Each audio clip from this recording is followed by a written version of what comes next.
Hey everybody, it's Adam with the Poisoner's Almanac podcast. We just want to encourage you guys to follow us on socials. You can find me on TikTok at Studies Show, all one word. You can find Becca on TikTok as well at Yobec, Y-O-B-E-C. Also, the podcast has an Instagram account, and the handle there is Poisoners_Almanac. So give that a follow also. Becca actually runs that account, and she posts the deep cut granular detail for every poison that we cover. Go ahead and drop a follow over there, interact with some stuff. Also, send us DMs on any of the socials for any questions or comments or suggestions on what poison we should cover, or maybe a true crime instance that's pertinent to, the world of poisons, etc. Thanks for listening. Let's get into the episode. Hello and welcome to the Poisoner's Almanac podcast. I am your co-host, Adam. And I am Rebecca. The other co-host. The tired co-host. The tired co-host. Yes. Yes. Oh boy, you have been trying your best to get this research hammered out for this wonderful episode. I'm so excited because I know how hard you work, how detail oriented you are. You absolutely bring the heat every episode.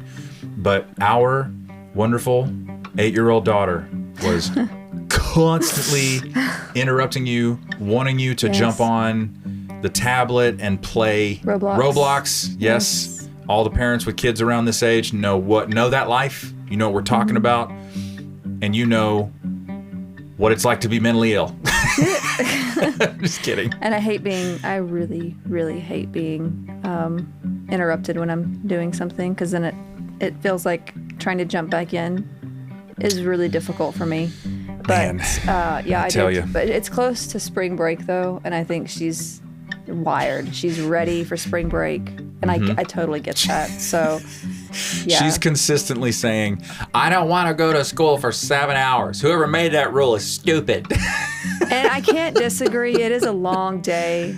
At the same time, like, work day is too long. I'm down with the 4-day work week idea. Oh man. I think we should just go ahead and knock. Friday should just be a part of the weekend. Absolutely. My God. So much truth already. We're not even 2 minutes in. Is it really going to make a difference? It's not. Probably I can not. tell you. Probably not. I've never worked that hard on Friday. It shouldn't.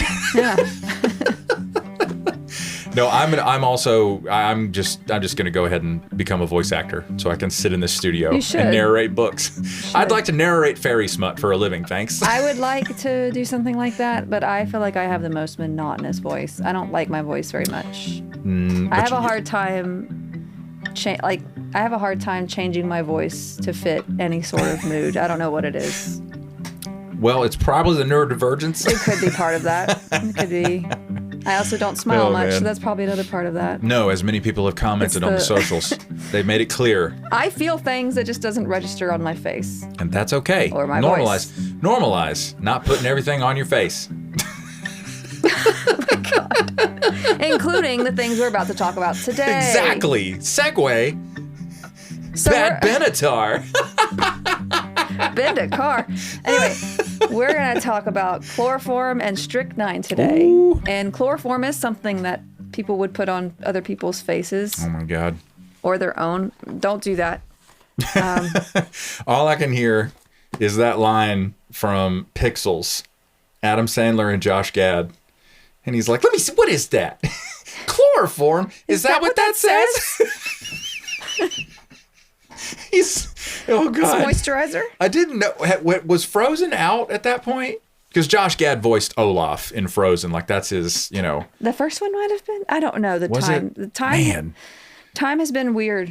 Josh Gad is hysterical. So, I don't remember He's a lot hysterical in that movie Pixels. If you haven't seen that. It's really funny. Chloroform, though. Yeah, chloroform.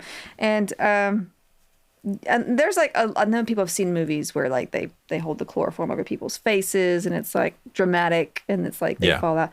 We're going to talk about some of the truths about the poison that is chloroform and where it got its start. It wasn't started as a poison. It was actually used wow, I can't talk. It was actually used at first as an anesthetic. Good thing it's not a podcast. And it seems like a lot of poisons we've talked about have been used in anesthetics Let me tell you, the most, and we know she and I both work in healthcare, but the most fascinating just progression and iteration as far as like just the chemicals used in any medical discipline, it's got to be anesthesiology. Like they just started off with booze and then, I don't know, we'll try chloroform, maybe some belladonna. Even now, I don't think we know entirely how the anesthetics we have sort of work today. Maybe we know more than when I was working. But back then, like from what I understand, we really didn't know. I'm so frightened. Exactly how it worked. Okay. So anyway, yeah, chloroform. And before we move on, I feel like I should always say this. I feel like we probably shouldn't have to say this as a disclaimer. Don't do any of this stuff. Do not. And don't do this to anybody else. Correct. Disclaimer. We said, Your Honor. This is for educational and, well, not that kind of education. This is for entertainment purposes only. Right. It's a podcast. You're a grown-up. Figure it out. Yeah, don't poison people. It's not a good thing. Also, I'm trying to think of any possible trigger warnings. There might be some discussion of, I mean, obviously there's going to be some death involved. Sorry about that. Mm-hmm. But when it comes to some of these things, it can't be avoided. Mm-hmm.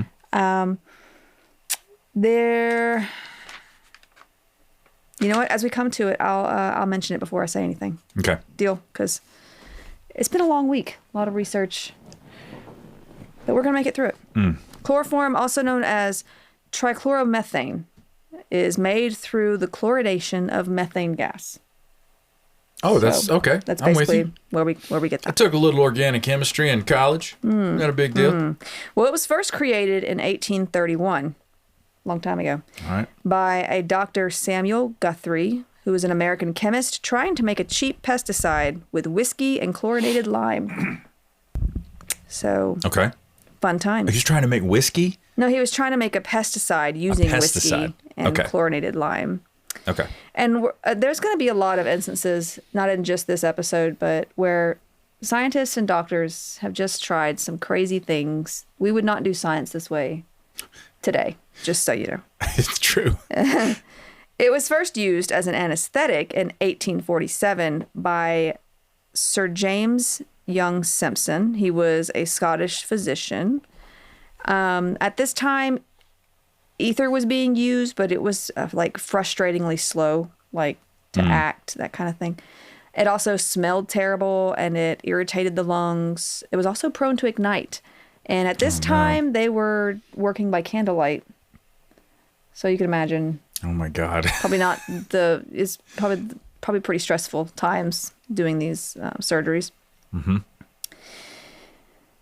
But what they did in order to figure out that they could use this as a anesthetic is him and Simpson and two of his lab assistants decided to experiment on themselves, something you shouldn't do, until they found something that worked.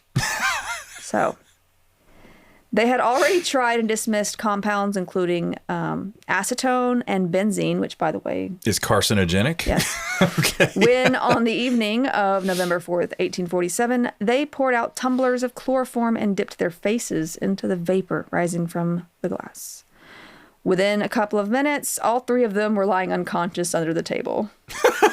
So, who was there to record this? I mean, a fourth guy? I'm sure they woke up and okay. He wrote later that they awoke perhaps half an hour later, perhaps, because who knows, lightheaded and dizzy, but cheerfully unharmed. Not cheerfully. Not cheerfully. Okay. Definitely. Okay, yeah. So maybe he was a little giddy at this point.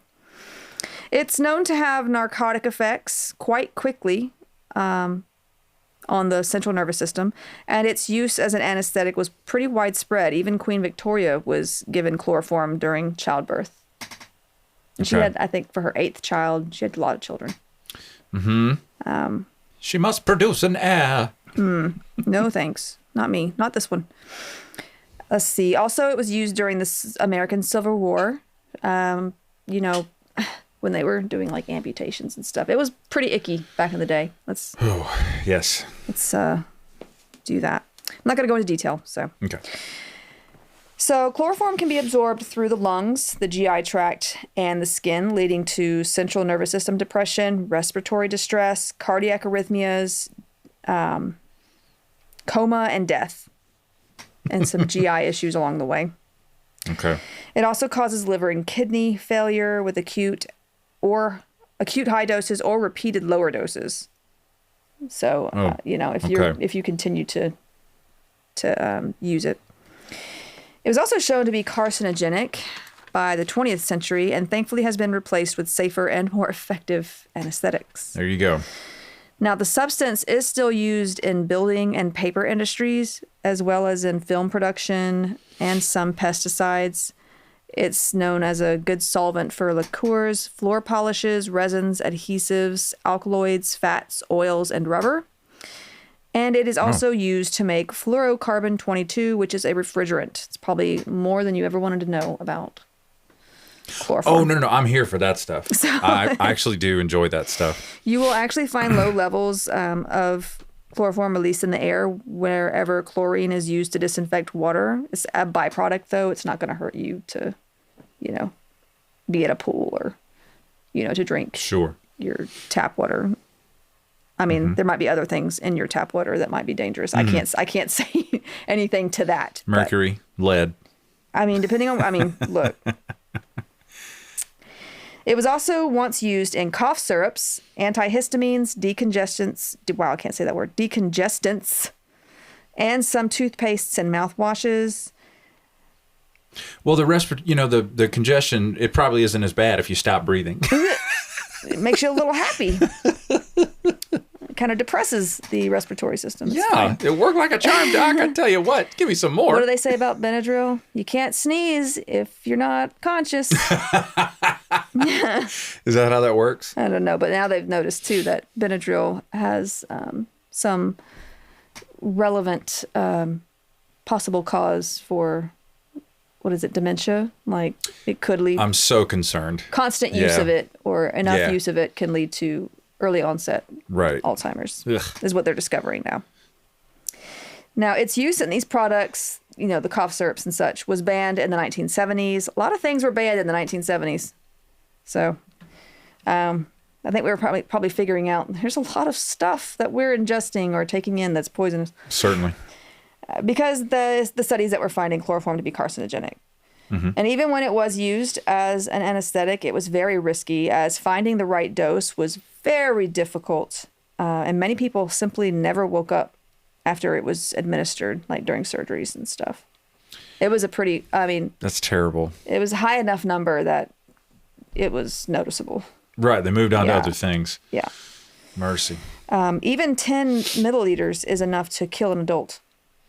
You said 10 milliliters? Yeah. Ooh. So, and a lot of times what they would do is they would like dilute it on a sponge and like put it in front of the person so that they would breathe the vapors and then they would kind of pass out basically. Like in the movies. But the thing is, it's really difficult to decide what a safe dose is because everyone kind of is affected a tiny bit differently by it. And it's when you're breathing in vapors like that, you could be breathing in more than some people. Totally. You could be, it can be very difficult. It's different than an injection. If exposed, one could expect headaches, irritability, confusion, dizziness, nausea, vomiting, drowsiness. This could quickly be followed by respiratory and cardiac arrest. No fun. Coma and death. It could take a few to several minutes to lose consciousness. And like I said, a safe dose is really hard to calculate. And it also has toxic effects on organs like the liver and kidneys and such.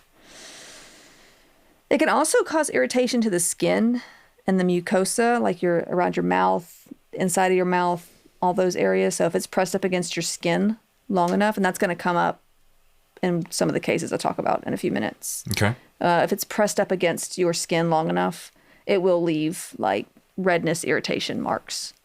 So it's caustic? Yeah, it can be pretty irritating. Now, today, if you were exposed, like if your skin or your eyes were exposed to it, say like in these places where they're building supplies and it's involved in like their work and stuff, they would use warm water and saline to help the eyes and skin. oxygen if it's inhaled, like, giving oxygen. Mm-hmm. And also, I'm tired, so this is going to be a hard one today. In acetylcysteine, not too bad. No, you didn't say that right. I'm going to hit you. I'm going to hit you with some N-acetylcysteine. You probably should. I literally have no idea. I'm just kidding. May prevent kidney and liver damage if it's given like early enough. So, yeah. Okay. Now, around the early 20th century, thieves actually used chloroform quite a bit to knock out residents. I mean, because you could just obtain it pretty easily, like you could most things. Sure. At this time. Yeah. Which seems like it would have been fixed a lot earlier than it was, but it wasn't. Mm-hmm. They would use it to knock out residents of a house before robbing them. One lady was robbed of her hair because back then hair was as valuable as... I'm sorry. Yes. Can we stop for just a second? Just cut her hair off. What the hell did you just say? He chloroformed her and then cut her hair off and took it. I know. Sad. Look. Someone cut my hair. I would find them. I would find them and I would do terrible things. Did you just? Yes. Hair. What time period was this? This or is around the like 1900s? Yeah. Early 1900s. Look, see, we're going to knock her out, see, and cut off her hair, see, and then we're going to sell it, see, why I order cut off your hair. Look, no, because it was as valuable as jewelry was at the time because like wigs, they would make wigs with the hair. Yes. And real hair like was a wig more for valuable. this lady, because now she doesn't have What if you get your hair cut off and you go to a store and you see a wig and it's like your hair and you're like, oh my God, there's my hair. It's like going to a pawn shop to find the guitar that got stolen out of your car. Yeah. that hair looks suspiciously... I want that one. Oh, you like that one? Yeah, it's my hair. It's mine. What, ma'am? If you could test it to make and find out it's yours, do you get it back? Probably not. No. I don't know. Oh, man. They probably weren't. I mean, they weren't really doing DNA testing around this time, though. See, just when I think you're going to be all factual, all business, you just drop one of those. Okay. It's true, though. It is a fact. It happened. Sure. I don't deny it. It's absolutely absurd. That got me so good. I wasn't ready for that. A lot of absurd things happened at this time. Certainly. A lot of absurd things are happening today. Well, absurdity is always happening. Even train robbers and street muggers had used it to rob others. So police knew chloroform pretty well at this point. They had run-ins with, criminals doing this, and I think there was even a time where a whole family got chloroformed and their belongings were basically robbed. Imagine you don't know that your family member has just been chloroformed and you walk around and next thing you know, you're like, how do you do that without somebody calling for help? Anyway, maybe they just weren't near each other. I don't know the specifics on that case, but I do know the specifics on this case. Okay. There was a man named Frederick Moores who came over to America from Austria in 1914 wanting to work in medicine. He never went to medical school, but he just, at this time, who cares? It's my favorite. I want to be a doctor, see? Yeah, well, he didn't make it as a doctor, but you could still work in some form of medicine at this time without having too much of an education in it. I am absolutely terrified. Please continue. Well, he got a job at the German Old Fellows Home, which I'm thinking is like a nursing home. Okay. Hang on. You mean... It's called the German Old Fellows Home. I know. I heard you. I just need to know, was it started by Germans or are there only Germans that are residents in this facility? No, they're not all Germans. So it was started by Germans? I don't know. But I just love the mystery. Most of the residents are older and Nazis. No, they're not, actually. They're older and they don't have anywhere to go, but this is it's a retirement home. It's a retirement home that was fairly... But only for the Germans. But it was not by the Germans. It was just called that. It was a pleasure babysitting cat. Sorry. But it was affordable. Okay? You look lovely in a tube top. It's Steve Carell from way back in the day. I'm sorry. Okay, so... The German retirement home. Oh, you're German? No. I don't know why. You cannot come here. And see, now I'm going to go and research this. Okay. And I will report back on the Instagram page what I find. Sure. Okay? Let me know. Okay. Give us an update. Give us an update. The Führer wants to know. Jesus. Sorry. You're killing me. Okay. Okay, well, this old fellow's home was in Yonkers, New York.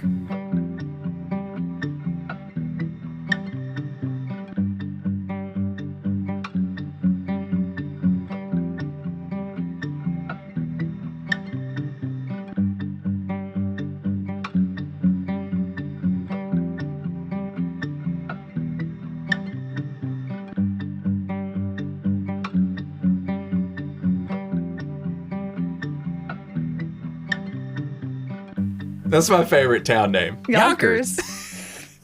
Okay. Anyway, he was quickly made somewhat, I say somewhat, he was made a quote-unquote nurse. He was just made into one because apparently he had some medical knowledge, like more than some of the other orderlies around. I love it. Anyway, so that's how he ended up with that job. And in January of 1915, so this is like a year later, he walks into the district attorney's office and tells them that his superintendent had asked him to remove the more sickly and costly residents, and that he had complied quite happily. Actually, he thought it was more of a mercy killing for them anyway. So he oh my God, he quite happily was like, "Yeah, sure, I'll do it." Wait, he just walks in and says, "I did this to the DA." Yeah, and he's just sitting there smoking a cigarette. Why would you? Okay, keep going. He's just like, I don't whatever. understand yet, but hey, keep going. Guess what? I did this. Okay. He told them. Weird flex, but okay. Yeah. He told them that he had first tried arsenic. He's telling them this whole story. Okay. Okay. But it was a messy sort of death, and he was exhausted by caring for the man until he finally passed. Maybe I should put a trigger warning here for elder abuse. Okay. Because this is abusive. Okay. He's literally killing old people, right. older people. Our fault. I'm sorry.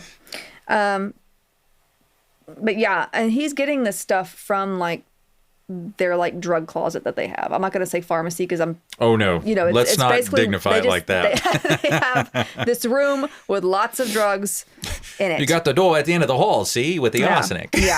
Mm-hmm. Yeah. And why they would have arsenic in there. Anyway, we're not going to go there. Mm-hmm. So he decides he's going to use chloroform from now on. Okay. And he went on to kill 7 more residents with chloroform. All right. Now, even though Moores was confessing this, it still had to be checked out. You have to have evidence because he could be totally insane or making this up or whatever. And he's also, blaming his superintendent for putting him up to this. But he's blaming. Well, he's saying the superintendent asked me to do it, but he's not denying that he complied with it, that he totally went with it. I can't wait to hear why he's in this guy's office. This is great. And he's just, yeah. But the coroner at the time, and this happened quite a bit because to be a coroner did not mean you had to be a medical person. You were just kind of voted in or put into place by certain people you knew who had a benefit of you being in that place. Kind of like many small towns in South Carolina. Yeah, it was actually quite, if it was beneficial to certain politicians, they would just sneak that guy in like it was fine. So There's that. Yeah, it happened a lot back then. So this coroner mistakenly told police that chloroform could not be detected in a corpse, so no exhumations were done. Is that true? No. Is it metabolized by the body? Not that quickly. I think it can stay they can find it within 4 months in certain tissues, and then you can also see it longer in the brain. It actually sticks around for a little while. But that's like a modern. No, they knew this back then. They could do that. They had studies back then. Interesting. They had studies back then about this, but the police didn't know that, and apparently the coroner didn't either. But when the police finally find out about that, at that point it was too late, so they couldn't get the evidence. Did he know this? Who, Moores? Yeah. I don't know. Okay. I doubt it. He's actually telling them what he did. I don't think he cares at this point. Yeah, he's a psychopath. We get a little bit of a psychopath in every episode here. Yeah. Okay. So they could have had all the evidence they needed, but they only discovered that fact way too long after. And so all they had were a few interviews with other workers at the home. They went to the old fellow's home. Okay. And they spoke to some people and they were like, I never actually saw him do this to these people, but he has said some weird stuff and he does act a little funny sometimes. So, they have these people that are like, I'm not surprised. He acts a little strange. He's not loyal to the Führer. Oh my gosh. Sorry. And they even had like the person that was doing autopsies or whatever they were doing to these people, checking them out before burying them. I don't think they were doing full autopsies on these people because they didn't see a need to. The people who were intaking them before being buried, that particular coroner or examiner would notice. He was like, "Yeah, I noticed that these people had these red marks on their face, like these red, like it was irritated. The skin around their mouth was irritated, and like I said earlier, that can be." A sign of chloroform. Yeah, chloroform, when pressed against the face hard enough or when in close enough proximity to the face, can hurt the skin. So he was holding a towel or a washcloth with chloroform on it over their mouth. And I mean, he basically said, let me see if I can find it in this book that I read it in. This is crazy. He basically said, when you give an old person chloroform, it's like putting a child to sleep. That's what he said to them. My man is cold-blooded. Yeah, so he's a little crazy. Okay. Now they were unable to actually prove his story, and so since they couldn't bring criminal charges against him or the superintendent because they couldn't prove that he had done anything wrong, they had him committed to an asylum because they thought, well, if we have him committed, then we could also, maybe that would lead to him getting deported because at that time it could, like if they found that he had mental where was he from? Instability. Austria. Oh, I forgot. You mentioned he was Austrian? Yeah. Okay. So they had him committed to the Hudson River State Hospital for the Insane. That's what it was called back then. It's on the sign. There's no way to miss it. They were hoping, like I said, this would lead him to be deported back to Austria. But once Moors learned that that was their plan to deport him, he simply walked off. No one was really guarding him that much. Like apparently they didn't like tell them like, hey, he's a risk he's a flight risk. I don't know. Yeah. They didn't say anything about that, and he just walked away and he disappeared completely. They never found him.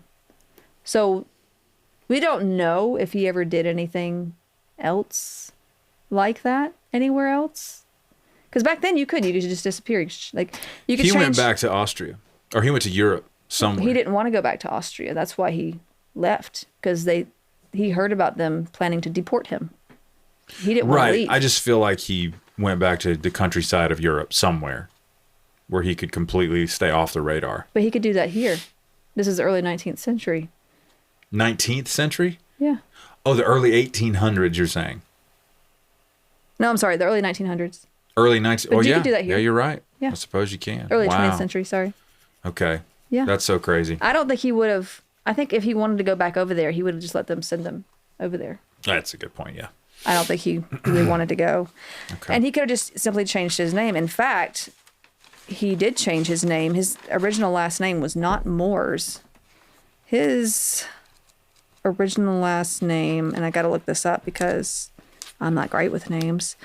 His original last name was Milneric. Milneric. That's the name he was born with.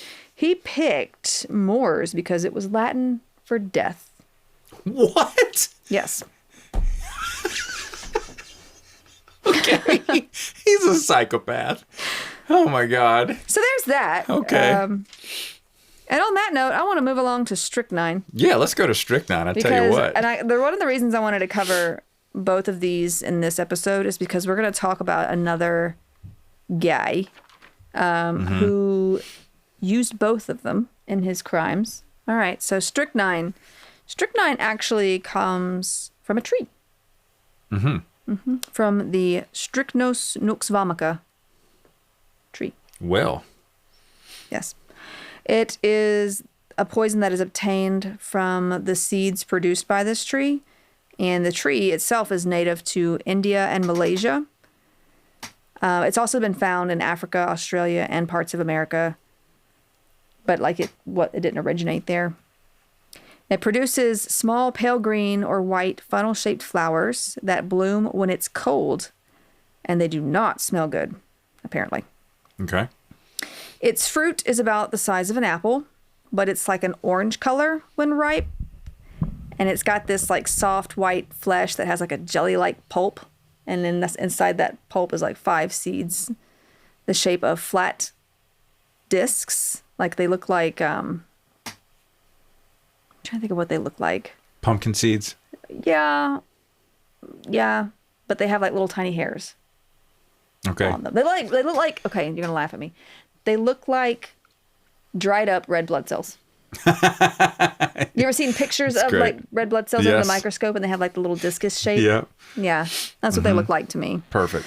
Probably a little bit morbid, but that's what they look like to me. Now, these seeds contain about 1.5% strychnine, while its dried blossoms can contain about 1%. So the seeds are the most poisonous. Oh, okay. The bark of the tree contains other poisons, such as brucine or brucine. I'm not even sure how to pronounce that one. Brucine. And they both have a bitter taste if not diluted well. So these poisons do have a taste. Okay. You remember how we said arsenic and thallium, they're tasteless, odorless. This one is bitter. Gotcha. Now both strychnine and brucine, I'm going to say it that way because strychnine has a strong I sound, so I'm assuming brucine does too. This was one of the first times. Well, no, brucine is actually mentioned, I think, in what's that movie? Count of Monte Cristo? It's mentioned. I don't know that it's used. I don't know if it's in the movie, but I know it's in the book. It's in the book? Okay, because I don't recall it from the movie. Mm-hmm. Okay. It is mentioned in the book, but he's using it as an example for something. So. Okay. So both of them have been experimented with in herbal and alternative medicines, but there is no evidence supporting it helps anything. Brucine did show, every time I say this word, every time I say brucine, I'm thinking of Matilda. Brucey, when he's eating the chocolate cake. I'm sorry. My brain, that's how my brain works. I'm sorry. Bruce. So this one did show some anti-tumor effects with certain cancers, but it would be too toxic to use for the time needed to treat such illnesses. It's that therapeutic window is very narrow. Not the therapeutic window. Both are toxic, and if not careful, these alternative remedies can become deadly. Okay. So be careful if you're using any kind of herbal or alternative remedies. Just know where they come from and know what's in them. Mm-hmm. So just a quick understanding of what strychnine does to the body. Of the body's neurotransmitters, chemical messengers sent between nerves. Oh, yeah. Neurotransmitters. I'm familiar. I'm down. Yes, okay. Acetylcholine tells nerves to fire up, and glycine tells nerves to stop. Mm-hmm. It's kind of like a switch, like an on and off switch. Yep. Strychnine attaches to the glycine receptors, which block the off switch. So it blocks stay glycine. On. Yeah. So they can't turn off. Mm-hmm. So with this poison, you're going to have twitching and violent convulsions. Like you're spasming. Like your muscles will not stop contorting and such. All of the muscles contract at the same time. The body and face contort, and it may look like a person is smiling the whole time. But it is an agonizing sort of death. Because that's creepy. Wow. It's very similar to tetanus. Oh, okay. All right. Also, get your tetanus shots, people. Tetanus is not fun. Yeah. A quick Google of people who actually have tetanus and are hospitalized. That'll get you that tetanus shot super fast. It's not just anything rusty you touch. I know people are like, oh, if you hit a rusty nail, go get your tetanus shot. Tetanus lives in the soil. So, it's not just if you get cut by something rusty. Mm-hmm. Get your tetanus shots, okay? Please. And they're good for 10 years, 8 to 10 years, depending on. I where you don't get know, it. but I think know it's- they last for a long time. Yeah, they last like up to a decade, I believe. So pretty cool. Anyway, back to strychnine. So death occurs via suffocation because the body cannot take in oxygen. Like think about like your diaphragm. You know, your body, you can't breathe. All your respiratory Person can't musculature breathe. gets disrupted. And the whole time you're aware. In fact, there's a heightened level of perception this whole time. It's not a good death. This is agonizing. You often get torn ligaments, torn muscles, fractures. It's that bad. The smile that occurs is known as Rice's sardonicus. It actually has a name. Oh. So there's that. Now, treatments we have today would be stomach flushing, administering fluids and meds for spasms and convulsions, and providing cooling measures for high temperatures.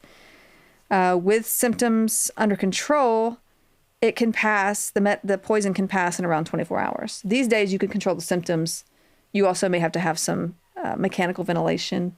You could survive. Oh, man. But it's getting through and being able to breathe. Yeah. Now, hopefully no one ever has to go through strychnine poisoning. You don't see it. I don't think you see it too commonly as a poison in these days. It's too easily recognized. But I'm sure there has been probably some accidental in certain places. Mm-hmm. Now, in the late 19th and early 20th centuries, strychnine was popular as an athletic performance enhancer. What, bro? Yeah. And as a recreational stimulant. And in fact, I found mention of medical students using it to study for exams in some of these older books. Yeah. Like in small doses, they would take it to stimulate, it turns on those. Wow. It keeps your body going, basically. Not a good thing to use, though. Don't do that. It's also been used in rat poison, like so many other things. Mm-hmm. For example, of it being used as a performance enhancer, in the 1904 Olympics, Thomas Hicks, who competed in track and field, would have, quote unquote, a concoction of egg whites and brandy laced with a small amount of strychnine to boost his stamina.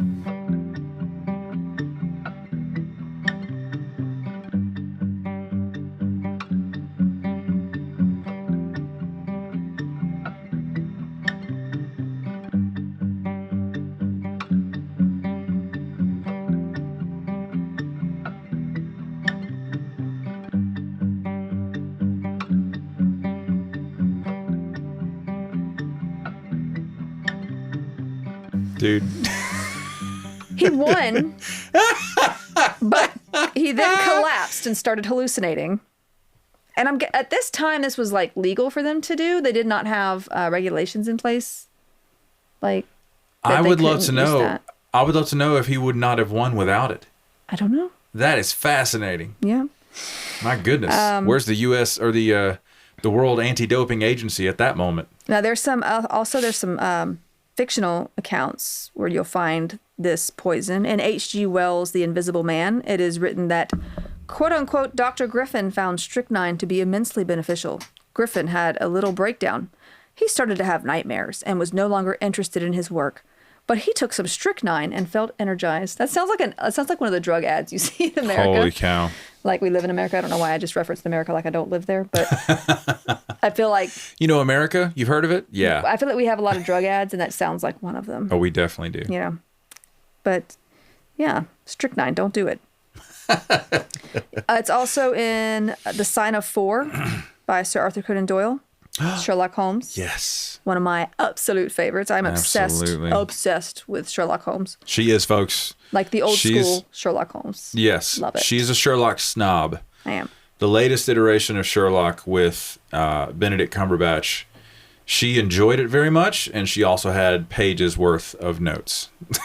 Yeah. It was well done. I will give them that. It was well done. Because I have to give them credit because they were also turning it into a modern version. Yes. Which I think that it worked out really well. Yeah. It did work out really well. And Benedict Cumberbatch made an amazing Sherlock Holmes. He's fantastic. I will give Martin him that. Freeman's an incredible Great Watson. John Watson. But Jeremy Brett. I will The always OG. love Jeremy The Brett. OG. We'll always love him. We will never forget. Yes. And Basil Rathbone was great too. He was good. Yes. Okay. back to this. In the sign of 4, Dr. Watson deduced that the victim had been poisoned with strychnine because of the face. He looks through the keyhole and he sees this terrible vision of a man, and he's got this crazy smile on his face. And then a little bit later, Holmes asks him to feel the muscles, and he does, and he's like, they're so stiff, like it just goes beyond, just him being dead. And he surmises that he must have taken some sort of vegetable alkaloid, like strychnine. That's what the text says? Vegetable alkaloid? He had been poisoned with, yeah. What a gangster. So. That's so cool. Anyway, great story. You should read it if you haven't. There's some great movie adaptations as well. Also in Agatha Christie's, another one of my favorites, The Mysterious Affair at Styles. This would be her first... Harry Styles? No. Okay. Not that one. This would be her first and the intro to Poirot's cases. Hercule. Yes, Hercule Poirot. Now, Agatha Christie was actually trained as a pharmacist during World War I, so she had a good amount. I didn't know that. Yeah, she had a good knowledge of. Oh my gosh. Medications, poisons. So that's why she's really good at describing a lot of the effects some of these poisons have. I still love Johnny Depp's performance in. He was playing opposite Kenneth Branagh as Poirot. He's the like Orientics. Hercules Poirot, Hercule. So. Gosh. Also, if you like Stephen King, Strychnine, I believe, is involved in his 2014 Mr. Mercedes book. I actually haven't read that one, but I saw it mentioned, so I thought I would mention it because he's a well-known author of today. Also, in the movie Psycho, I don't like horror movies myself. Me neither. I'm strictly I like mysteries, and I don't like jump scares. I don't like the gory stuff. Not into it. Just not into, And I don't want to sit at a screen and scream at, my fellow white people who are going places they shouldn't be going and be like, "You're so stupid. What are you doing?" Unfind it. Exactly. Because they will. Man. They'll do it. Tell you what. What is wrong with us? Anyway, but in the movie Psycho, Norman Bates poisons his mother with strychnine. Oh, I didn't know that. Oh. So, a lot of uses of strychnine here. I don't know why he chose that. It's a pretty brutal way to go. Okay. I thought he was obsessed with his mother. But then again, I haven't seen the whole movie. I'm not into that kind of stuff. Now, historically, strychnine has been experimented with by such figures as Cleopatra. Remember her? She used to test it and other poisons that we've already mentioned, like belladonna and henbane, on slaves and prisoners. It was like one of her favorite pastimes. She liked to just test poisons on other people. And she just did it for pleasure? That and curiosity. That's crazy. She's not the only one, though, who did that. There was quite a few people at the time that were doing that. Rulers and such that were doing that. The guy who named himself Death in Latin from Austria. I guess he was ambitious. Wow. It was also used by some of the Nazis during the Holocaust. I won't go into detail here. There they are again. Yeah. It's the second time we come up in this podcast. First of all, the first one that you're referring to was not a thing. Okay. But but these actually were guilty of that for sure. And I won't go into detail because it was horrible stuff and it could be quite triggering on its own. But I'm sure you can find quite a bit on it if you were to do the research. It's also been the poison of choice for many criminals, from spouse killers to serial killers, such as William Palmer, who was convicted in 1855 for one murder out of the 11 possible murders, mainly among his own friends and family. So, yeah. Yikes. But the one I want to talk about today that involves both chloroform and strychnine is the Lambeth poisoner. Okay. And I might be saying that wrong. I'm not English, as you can Spell tell. it. Lambeth. Lambeth. Oh, let's go with Lambeth. Lambeth. I can hear the Brits saying it like that. Lambeth. They're probably correcting me as I speak. We shall spend a fortnight at Lambeth. Yes, Dr. Thomas Neil Cream. And I actually learned about this guy from this book that was given to me by Karis, my buddy Karis. Get out of town. Shout out to Karis. Let's go. Who is currently in law school. She's going to be a real gangster. What's it called? It's called the Case of the Murderous Dr. Cream, The Hunt for a Victorian-Era Serial Killer by Dean Job. And I'll put a copy, I'll just put a picture of this in the Instagram too. But it's a great book. If you like historical, true crime type stuff, this has a lot about him and the trials and everything else that go along with it. It's a really How did she come across that? Book. One of the many amazing bookstores in New York. Ooh. She's always getting me great things. When she comes home, she always brings me great gifts from these bookstores. We got to get you to New York to check out the bookstores. Yes, I'll be terrified of the people, but I would love We don't have to talk to them. I want to go to the Harry Potter store too. We need to do that. But you know what Harry Potter doesn't have? Strychnine. So let's get back to this. So Thomas Neil Cream was born in Glasgow, Scotland in 1850 and was the eldest of 8 children. Mm-hmm. His father was a devout Presbyterian and raised his family up that way as well. But they immigrated to Canada when Thomas was still very young. Mm-hmm. Thomas taught Sunday school as a teenager. When he was almost 20, though, his mother died after a long illness, likely due to complications of her 8th pregnancy. Wow. And this devastated him as they were really close. Him and his mother were really close. This loss, as well as that of 2 of his infant sisters, might be what originally drove him to pursue a career in medicine, because that's what he did. And I think one of their deaths was listed as teething. Like, they just didn't know a whole lot about stuff going on. Yeah, the infant mortality rate back then was astronomical. And I think we're going to talk about, too, in just a minute, is about, like, the discovery of, hand washing. Okay. Oh, man. Because it's back then, it was just which America just had a review of 4 years ago. Oh, my God. Yeah. So, but he was accepted into McGill University's Faculty of Medicine in 1872, where he studied pharmacology and medicine. Now, this is around the same time that Joseph Lister, I'm sure you've heard his name before, had proposed his germ theory, explaining that the invasion of microorganisms, or germs as we call them, is what caused infections, not simply miasma or bad air, as they called it back then. My gosh. Lister is the guy who proposed the germ theory? Yes, Joseph Lister. That's so crazy. Also, German physician Robert Koch. I'm guessing that's his last name. Another German, huh? Oh my God, what is with you tonight and the Germans? Sorry. Anyway. So he...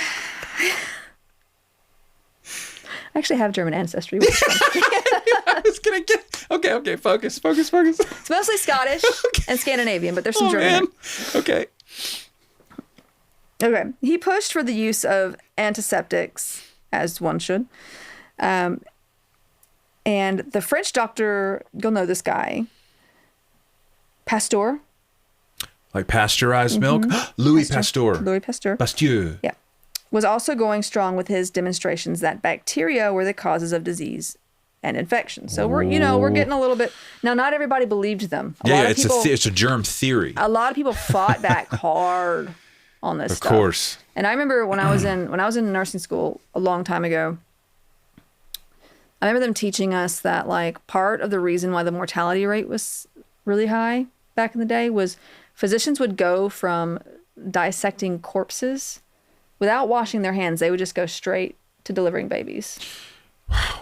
And it's not just like the babies that were in danger. It was the mothers too. Of course. So you had a lot of... oh my God. It was just, Can you say sterile field? The fact that washing your hands, I mean, it could just...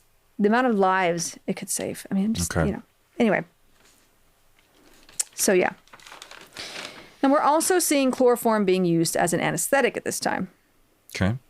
Now, Cream would have been taught about chloroform and its effects, as well as its toxicity when given in excess or undiluted. His once kind disposition seemed to change while at school, and he started to gain a reputation for extravagance and mischief. One of the chemistry professors actually remembered him as rather wild and fond of ostentatious display of clothing and jewelry. He became self-centered, vain, and had started squandering his money on expensive clothing and having portraits made of himself. He was quite vain. Why is his personality changing like this? Part of me thinks that... Was he poisoned with lead? He was raised in a very strict Presbyterian household. Right. He's actually exploring his boundaries. And I'm not saying that always causes somebody to become a killer. But, but his mother dies, who he's really close to. Yeah. In his 20s. And there's no such thing as mental health at this point. No, we don't know what he's feeling and thinking along the road here. And also, I mean, there's a lot that could be involved mentally with some of this stuff. Sure. Yeah, he also took out insurance policies for his expensive things. That's going to be important in a little bit. He would go on to graduate in 1876, having written his thesis on chloroform. Okay. Now, about 2 weeks after graduation, a fire broke out in the room that he was staying in, and all of his furniture, clothing, etc., was destroyed. Now, remember, he had taken out insurance policies for all of his stuff. Also, they found a skeleton in his bed, but it wasn't like the kind... Excuse me. What did you just say? Could you repeat that, please? They found a skeleton in his bed. In his bed? What do you mean in his bed? Like he'd put it there before like a fire broke out. I think he would. Okay, some speculate that he was trying to like fake his own death, but this wasn't that kind of skeleton. It was like a skeleton you study, or maybe he was just really dumb and didn't realize that you just turn into a skeleton when. Anyway, I think my man is having a mental breakdown. I really think so. Anyway, the fire seemed to have started in a bureau. It's fun to say. And it was strongly suspected that it was arson as an attempt to fraudulently claim the insurance money. Yeah. That would not be his last affair with fraud. Okay. And the whole like trying to fake his own death thing, I don't know how that would work because how would you collect the insurance payout at that point? So I don't know that he was trying to do that or if he was just being stupid or silly. I don't know. A skeleton? It doesn't make any sense at all.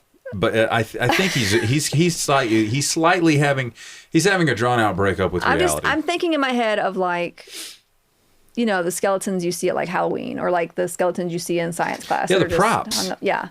They're just for educational purposes. Yeah. But you can't. Is anybody making a plaster or sort of a skeleton copy?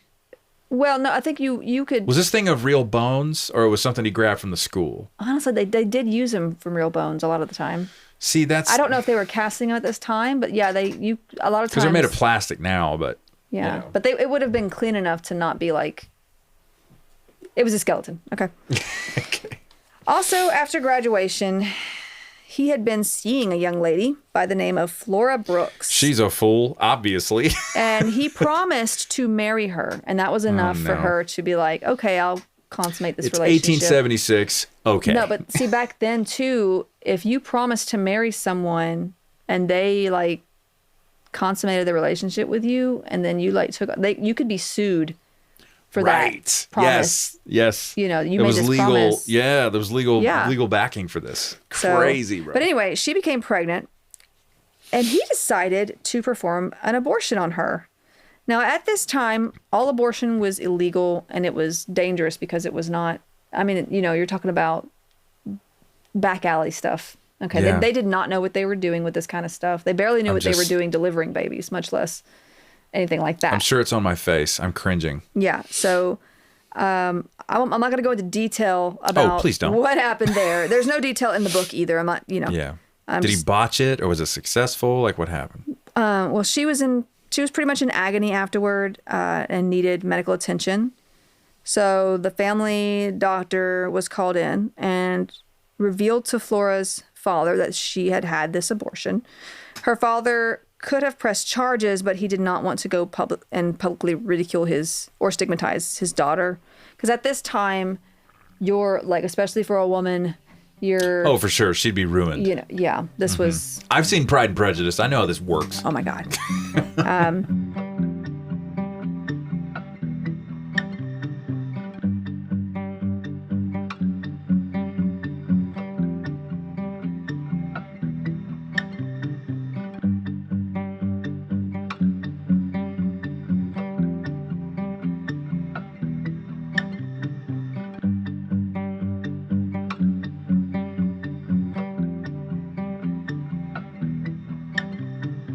So just for the future of this episode, we are going to be talking about more of that. He does become reputable for doing these sorts of things. So doing these illegal abortions and stuff. So if that is triggering, should have mentioned that before. Okay. But if that's triggering, and you can probably add that in if you need to.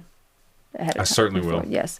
Because I know for some people that might be triggering. I'm not really, I don't want to be insensitive about that. Sure. But this, there will be more mention of that.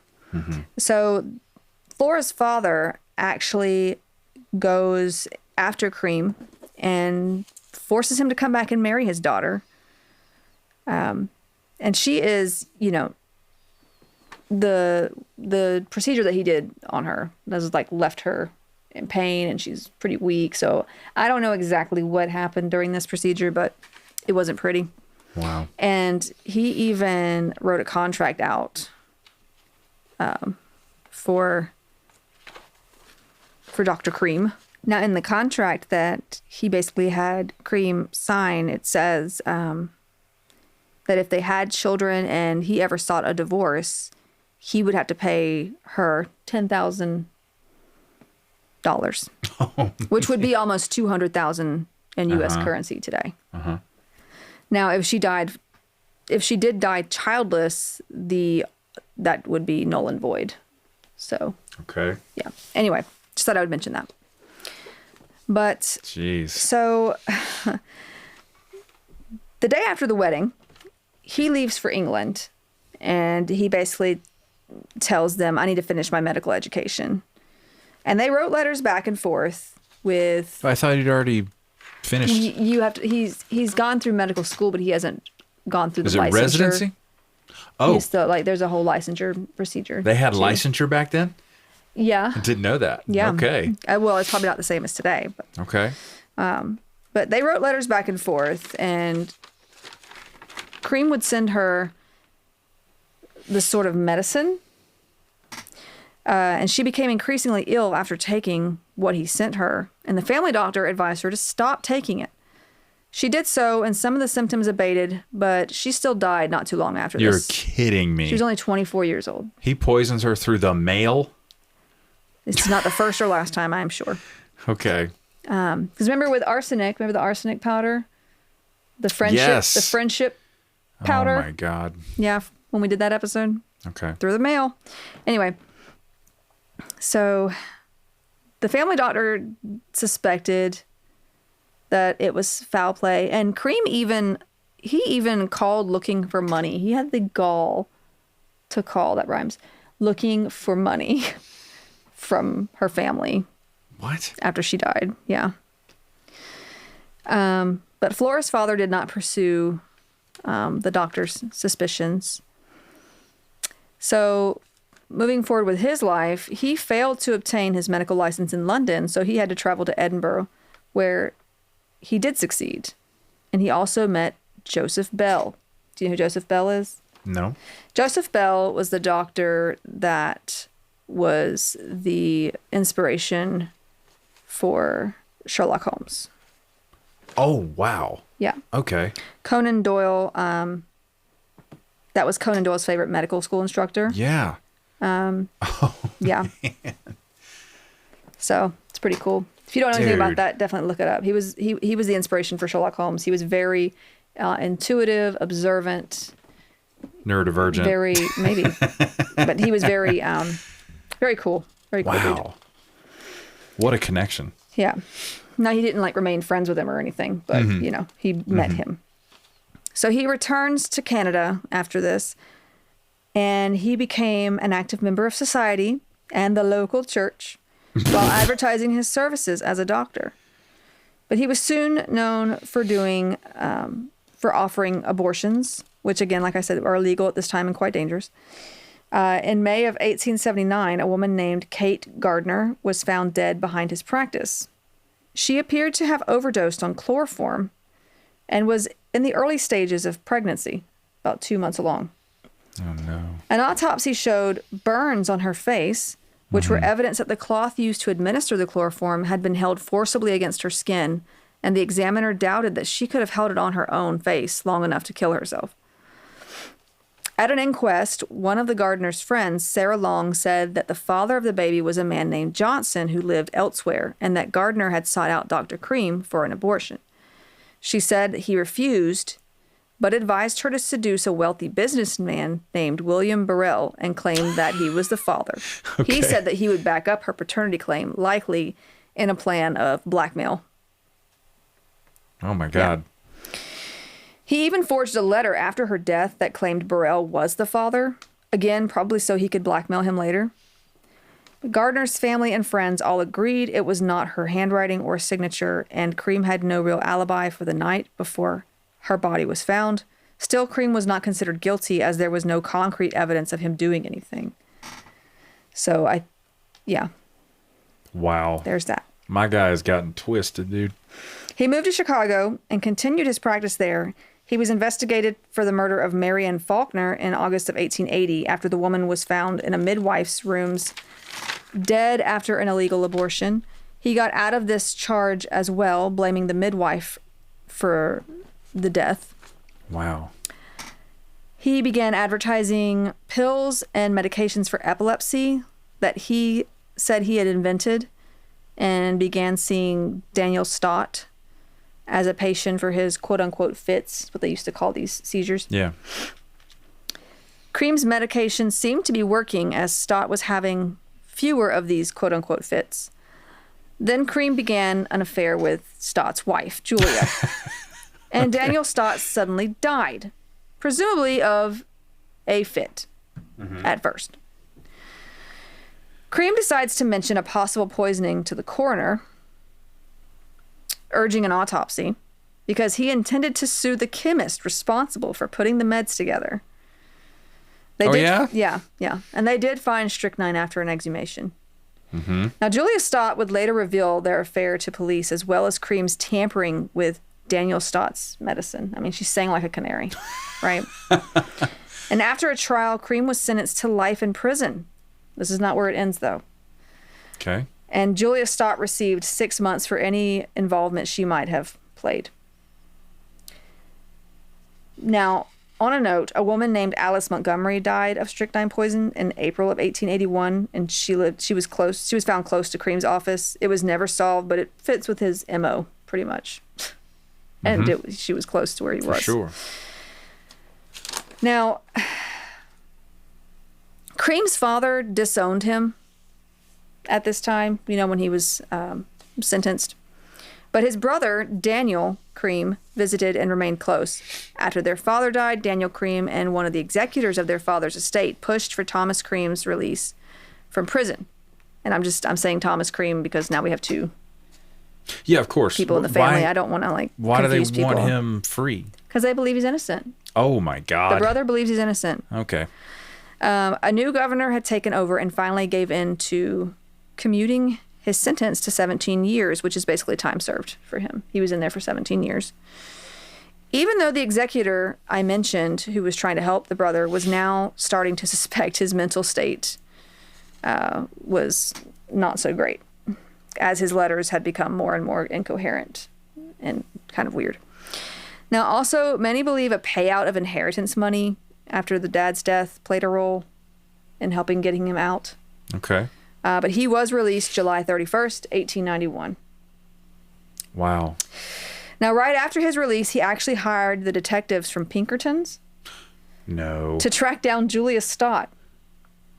But they either never found her or just gave up, because the main reason he wanted to find her was probably to punish her. Of course.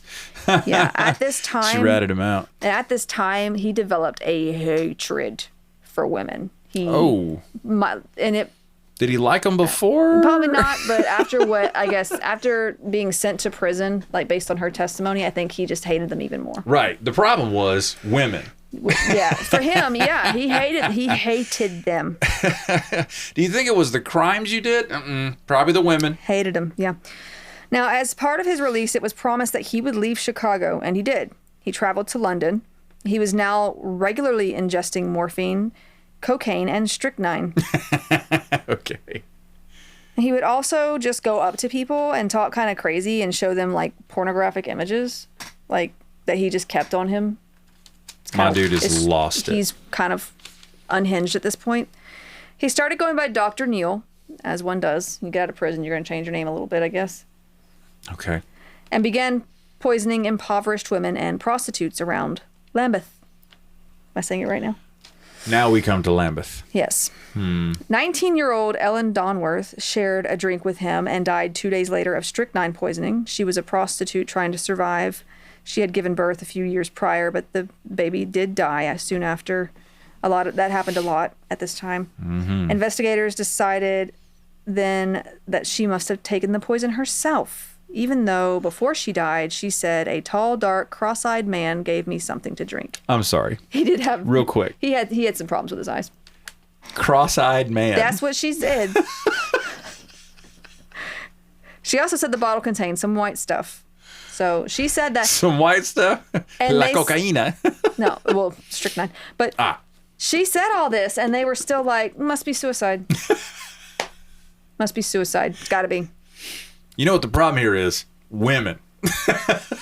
God. That's like they're all thinking this at the same time. At this time and this time, probably. Mm-hmm.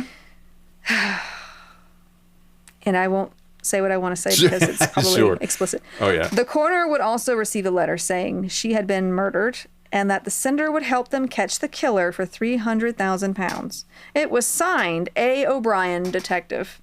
I'll let you guess who it actually was. It was Dr. Cream. Okay. 10 points to Gryffindor. Also, strychnine was only supposed to be sold to physicians, so how would Donworth get it? Okay. Still, her death was labeled a suicide. Of course. So, Matilda Clover died an agonizing death saying, "That man Fred has poisoned me." Fred. Yes, he was going by different aliases. Of course he was. "He gave me some pills. The pills were supposed to prevent disease, as she too was a prostitute. And at this time, I mean, this was the only way these women could survive." It's so off. They're so easy to exploit or manipulate. They're vulnerable. They're put in these dangerous positions. Yes. You know, any job they could have is not going to help feed them or their families. No. They're in a really vulnerable state. And at this time, they really had no help, whether it was from the police or anybody else. After hours of convulsions, Clover died October 21st, 1891. When a doctor finally made it out to her, he blamed it on alcohol poisoning, or DTs, basically, as he was also treating her at the time for alcoholism. So he had just assumed that it was withdrawals. Now, Cream, who had been posing as Fred, would later attempt to accuse a local doctor of Clover's poisoning and try to blackmail him. The doctor rightfully turned over the letter that was sent to him by Cream to the police. And he's being really stupid because, like, these deaths are being considered, one's being considered a suicide, the other one's being considered alcohol poisoning. They're not even being called murders. And he's over here like, I know who did it. I know who did it. Right? And he tried to poison another woman named Louisa Harvey. She went by Lou, with strychnine pills, but she only pretended to take them. Because Louisa? Yeah, she only pretended to because when he asked her to, she didn't like the look of them. And, you know, she was like, I don't trust this guy, which was good for her. She was supposed to meet him later, but he never showed up. Mm-hmm. Good for her. Meet him? Yeah. For what, I wonder? Well, she had a friend, like, follow her there, too, because she just had her suspicions, like, something's not right with this guy. Okay. And, but she survived, thankfully. Mm-hmm. And she'll become important later. Okay. Now, Cream somehow talked a woman named Laura Sabatini, who was not living in London at this time, I believe, into getting engaged. And convinced her mother to consent, as they knew nothing about his past apart from being a doctor. He then went home to Canada, as he was short of funds. You know. And he never saw this woman again. Right. Well, he like promised her mother. No, he kept writing her and stuff. They were engaged, but like he just basically promised her mother, "Oh, I don't do anything bad. Can I marry your daughter?" And she's like, "Yeah, sure. Why not? Sounds great. You're a doctor? Cool." So while there, he frequented brothels and got some more strychnine pills. He had planned to stay with his brother, but his brother's wife was like, hell no. Okay. So he stayed at the Blanchard Hotel, instead, where he showed off some of his poisons to another resident, telling him, "I give it to women to get them out of the family way." He also bragged about his encounters with prostitutes and kept showing him pornographic images. He then tried to give a maid at the hotel some medicine, quote-unquote medicine, but after the first pill made her ill with pain, burning sensations, and spasms, she didn't take more. Rightfully so. Like, she's honestly lucky that she survived that encounter. Definitely. After receiving about $1,400 from his father's estate, and it was told that he would receive no more, and his quote-unquote pills, he returned to London. In April of 1892, Alice Marsh and Emma Shrivel, I'm not sure how to say her name, I'm sorry, Shrivel, no, were rushed to St. Thomas Hospital. Alice was dead on arrival. The doctor pumped Emma's stomach, stating that both must have ingested some powerful poison. Emma Shrivel was able to speak still and told officers that they had spent the evening with a man they called Fred, who gave them some pills. Fred again? Yeah. She gave them a description, but she ended up dying 3 hours later. Her account of the pills would only be mentioned in passing, as the detective assigned to the case called their deaths accidental poisoning due to eating tinned salmon. Okay. If you're not frustrated... Oh, I am. You know, it gets worse. Now, Dr. Wyman was the one who pumped Emma Shrivel's stomach.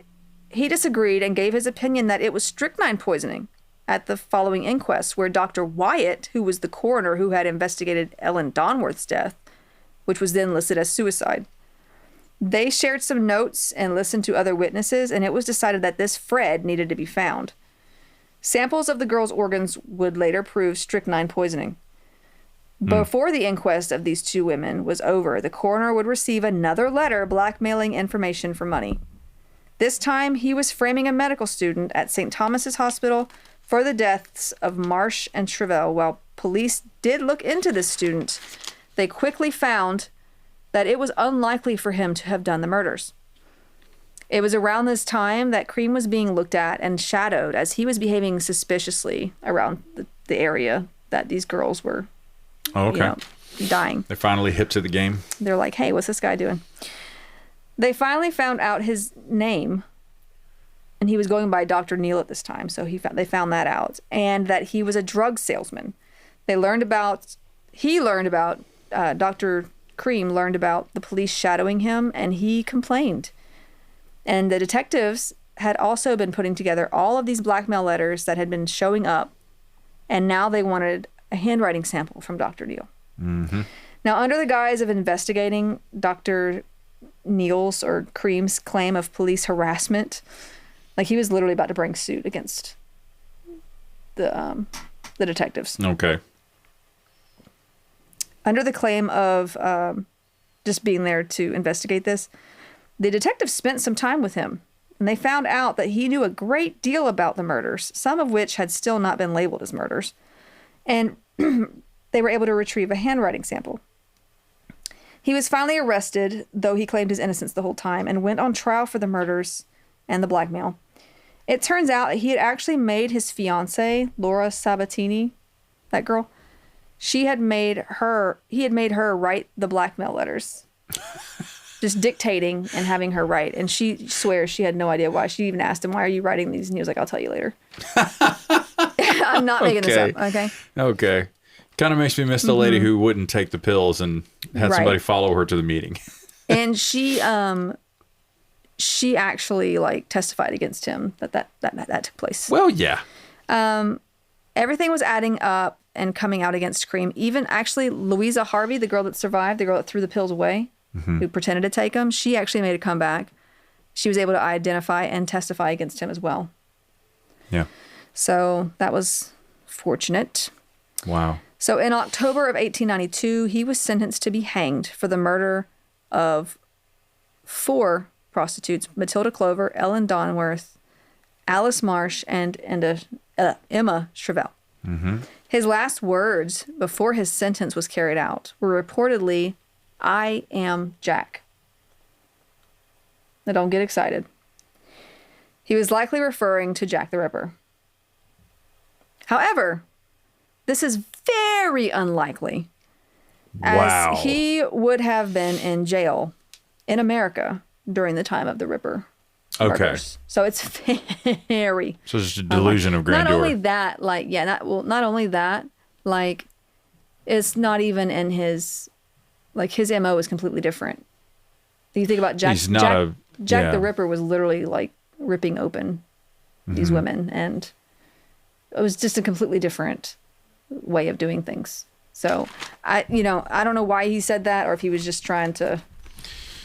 He's got an ego. Yeah. That's all it is. But he was hanged, and it took the police a long time to even figure out something was going on. I'm so thankful for how many video cameras there are in the world now, and just microbiology and chemistry and forensic pathology. Oh, and this was a good description of him. Okay. This says this account of Dr. Thomas Cream was published in the Canadian Medical Association journal after his death. He, Cream, was a drug fiend, and this may have been a factor in his career of habitual murder. His lustful habits and the debasement of moral fiber through drugs led him to the point of losing all sense of moral obligation. He became a sensualist, a sadist, drug-sodden and remorseless, a degenerate of filthy desires and practices, who used his medical knowledge to slay his unfortunate victims. What suffering would have been avoided had not soft-hearted, misguided enthusiasts sought his release from Joliet. And that's the prison he was at originally. Right. And I would argue that it wasn't just his drug use. Obviously, he had some issues going on way before the drug use. For sure. But he was, Wow. he had a lot of issues going on. So That's intense. but because there are people who have drug issues that also don't murder people. Right. So I mean, like, you can't just say it was just that. Sure. But because he was, like I said, doing things way before then. Awesome. All right. Well, that'll conclude this episode on chloroform and strychnine. We'll see y'all in the next episode. Thanks for listening.